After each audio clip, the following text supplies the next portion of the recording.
Bismillahirrahmanirrahim. Assalamualaikum warahmatullahi wabarakatuh. Alhamdulillah, nahmaduhu wa nasta'inuhu wa nastaghfiruh wa na'udzu billahi min syururi anfusina wa sayyiati a'malina. May yahdihillahu fala mudilla lahu wa may yudlil falan tajida lahu waliyan mursyida. Asyhadu an la ilaha illallah wa asyhadu anna Muhammadan abduhu wa rasuluh la nabiyya ba'dah, amma ba'du. Jamaah salat zuhur yang sama-sama berharap ridho dan rahmat dari Allah Subhanahu wa taala. Sungguh besar nikmat Allah Subhanahu wa taala yang kita rasakan pada siang hari yang berbahagia ini. Dalam keadaan sehat walafiat, kita dapat kembali menunaikan sholat zuhur secara berjamaah, dan insya Allah di sela-sela waktu istirahat kita luangkan waktu sejenak untuk mendengarkan sebuah hadis dari Rasulullah Shallallahu Alaihi Wasallam. Mudah-mudahan ini menjadi keberkahan di hari kita pada hari ini dan hari-hari kita berikutnya insya Allah. Amin ya rabbal alamin. Seperti biasa kita akan membacakan sebuah hadis dari kitab Al-Arba'in An-Nawawiyah yang ditulis oleh Al-Imam Yahya bin Syaraf An-Nawawi rahimahullah ta'ala yang wafat pada tahun 676 Hijriah. Pada pertemuan yang lalu kita sudah sampai pada hadis yang ke-19, maka hari ini kita akan sama-sama mendengarkan dan membaca hadis yang ke-20. Bismillahirrahmanirrahim. Qala al-musannifu rahimahullahu ta'ala wa nafa'ana bihi wa bi'ulumihi fid dharaini amin. Al-hadisul ishrun. Hadis yang ke-20. Hadis yang ke-20. An Abi Mas'udin Uqbah bin Amrin wal Ansari al-Badri radhiyallahu anhu qala. Qala Rasulullah sallallahu alaihi wasallam, inna mimma adrakan nasu min kalamin nubuwatil ula iza lam tastahi fasna' ma syi'ta. Rawahul Bukhari. Hadis yang ke-20, kata Imam Nawawi, diriwayatkan an Abi Mas'ud Uqbah ibni Amr, diriwayatkan dari Abu Mas'ud Uqbah bin Amr Al-Ansari Al-Badri radhiyallahu anhu, beliau berkata, qala Rasulullah sallallahu alaihi wasallam. Rasulullah sallallahu alaihi wasallam bersabda, inna, sesungguhnya, mimma adrakan nasu, di antara yang diingat oleh manusia, min kalamin nubuwatil ula, dari perkataan para nabi-nabi terdahulu, ya, dari perkataan nubuat para nabi terdahulu adalah iza lam tastahi, apabila engkau tidak malu, apabila engkau tidak punya rasa malu, fasna' ma syi'ta, maka berbuatlah apa yang engkau sukai. Rawahul Bukhari. Hadis diriwayatkan oleh Imam Al-Bukhari. Hadirin jamaah yang dirahmati Allah Subhanahu wa taala. Ini hadisnya sangat pendek dan sangat terkenal, ya. Hadis iza lam tastahi fasna' ma syi'ta. Kalau kamu tidak malu, silakan berbuat apa yang engkau inginkan. Iza lam tastahi fasna' ma syi'ta. Kalau tidak punya rasa malu, silakan berbuat semaumu. Nah, kira-kira begitu pendeknya hadis ini. Hadis ini sampai kepada kita, ya, itu disampaikan oleh sahabat yang bernama Abu Mas'ud, ya. Abu Mas'ud bukan Ibnu Mas'ud, ya. Dia ada beda antara Abu Mas'ud dengan Ibnu Mas'ud. Kalau Ibnu Mas'ud itu adalah Abdullah bin Mas'ud. Kalau Abu Mas'ud ini adalah Uqbah bin Amr. Nama asli beliau adalah Uqbah bin Amr. Al-Ansari, orang Ansar. Al-Badri. Al-Badri ini maksudnya dia setelah masuk Islam itu tinggal di Badar, ya. Nah, Badar itu tempat terjadinya perang Badar itu. Al-Badri, maka disebut dengan Al-Badri. Walaupun dalam riwayatnya beliau tidak pernah ikut dalam perang Badar. Tapi beliau karena tinggal di Badar maka disebut dengan Al-Badri. Beliau wafat pada tahun 40 Hijriah, ya, pada masa khilafah Bani Umayyah. Dan semasa hidupnya beliau pernah diangkat oleh Ali bin Abi Thalib sebagai gubernur di Kufah, ya, di daerah Irak. Setelah itu beliau berhenti dari jabatan sebagai gubernur dan pulang ke Madinah dan wafat di Madinah pada tahun 40 Hijriah atau 41 Hijriah. Ya. Beliaulah yang berjasa menyampaikan hadis ini kepada kita. Beliau berkata, qala Rasulullah bersabda, atau beliau mendengar Nabi bersabda, inna mimma adrakan nasu min kalamin nubuwatil ula.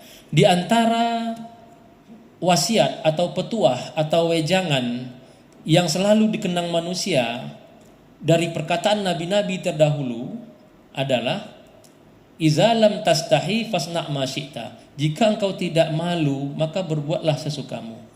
Nah, artinya jamaah yang dirahmati Allah, bahwa kata-kata kalau tidak punya malu silakan berbuat sesukamu itu bukan perkataan sejak zaman Nabi Muhammad, tapi itu sudah perkataan sejak zaman nabi-nabi terdahulu.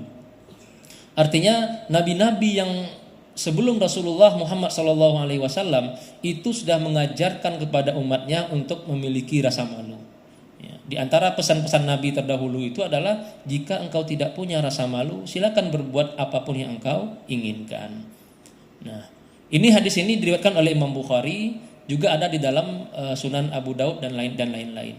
Hanya saja kalau dalam perkataan Imam Bukhari itu tidak menggunakan an-nubuwatil ula, hanya sampai min kalamin nubuwah. Nah, dalam riwayat lain pakai al-ula, an-nubuwatil ula. Nah, ini perbedaan riwayat. Jamaah yang dirahmati Allah Subhanahu wa taala. Jadi kata Rasulullah, kalau kamu tidak punya malu, silakan berbuat apapun yang engkau inginkan. Artinya rasa malu itu adalah sesuatu yang kalau dalam hadis lain dikatakan al-haya'u syu'batun minal iman. Malu itu adalah bagian daripada iman. Dalam hadis yang sahih beliau Rasulullah pernah menjelaskan al-imanu bid'un wa sittuna syu'bah. Iman itu punya 60 lebih cabang. A'laha qaulu la ilaha illallah, yang paling tinggi adalah mengucapkan la ilaha illallah, wa adnaha imatatul aza anit tariq. Dan iman yang paling rendah itu adalah menyingkirkan duri atau penghalang dari jalan. Artinya kita menyingkirkan duri dari jalan yang biasa dilewati oleh orang. Wal haya'u syu'batun minal iman, dan malu itu adalah bagian daripada iman, kata Rasulullah sallallahu alaihi wasallam. Bahkan di hadis lain Rasul mengatakan al haya'u khairun kulluh.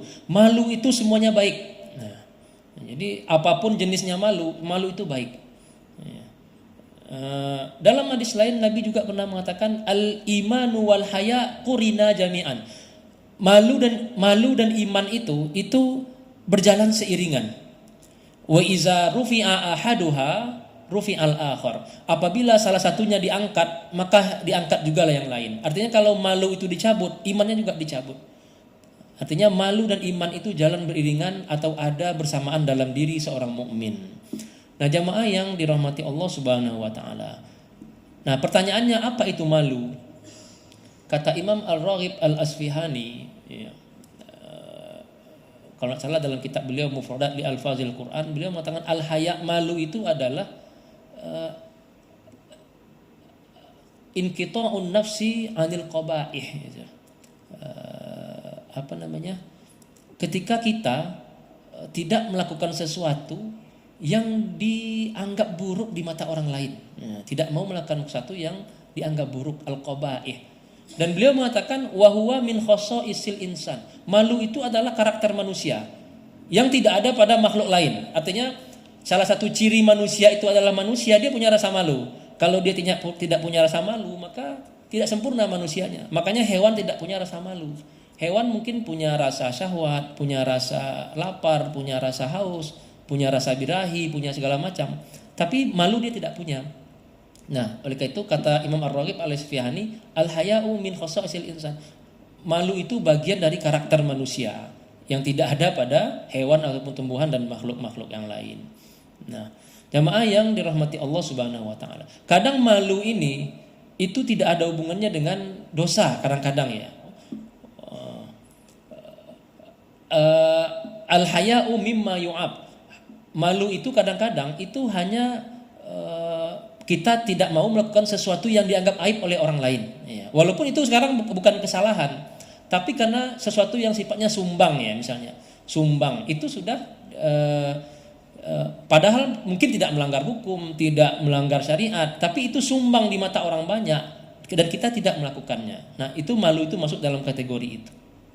Jadi bukan sekedar tidak melakukan dosa, tapi tidak melakukan sesuatu yang dianggap hina di mata orang lain. Apalagi itu sebuah dosa. Nah, oleh karena itu malu itu sejajar dengan iman, kata Rasulullah Shallallahu Alaihi Wasallam. Orang yang tidak beriman biasanya tidak punya malu, dan orang yang tidak punya malu biasanya tidak beriman. Kalau ketika salah satunya diangkat, maka diangkat juga lah yang lain. Nah, jamaah yang dirahmati Allah Subhanahu Wa Taala, dan Rasulullah itu adalah orang yang paling pemalu. Ya. Pemalu dalam arti bahkan disebutkan dalam hadis Rasulullah itu lebih pemalu daripada anak perawan yang dipingit di dalam tenda. Ya, ada hadisnya seperti itu. Artinya anak perempuan itu kan pemalu biasanya. Rasulullah itu lebih pemalu dari itu. Artinya malu itu adalah sesuatu yang baik. Dan malu itu berbeda dengan minder ya. Minder itu bukan malu, itu namanya rendah diri. Malu itu adalah malu melakukan sesuatu, tidak mau melakukan sesuatu yang dianggap aib atau sumbang di mata masyarakat. Baik itu berupa kesalahan pelanggaran hukum, pelanggaran syariat, maupun pelanggaran etika dan moral. Ya. Misalnya berdusta. Berdusta itu kan kadang bukan pelanggaran hukum, tidak ada hukumannya orang berdusta. Tapi dengan adanya rasa malu orang tidak mau berdusta, ya, berbohong misalnya. Bahkan di masyarakat Arab itu ada namanya nakhwah. Nakhwah itu adalah malu ketika tidak membantu orang lain yang membutuhkan. Misalnya ada orang yang sedang membutuhkan, ada orang sedang dizalimi, dianiaya, kita sedang ada di situ. Lalu kita mampu membantu, tapi kita tidak membantu. Itu namanya, ada dalam bahasa Arab itu namanya nakhwah, malu tidak membantu.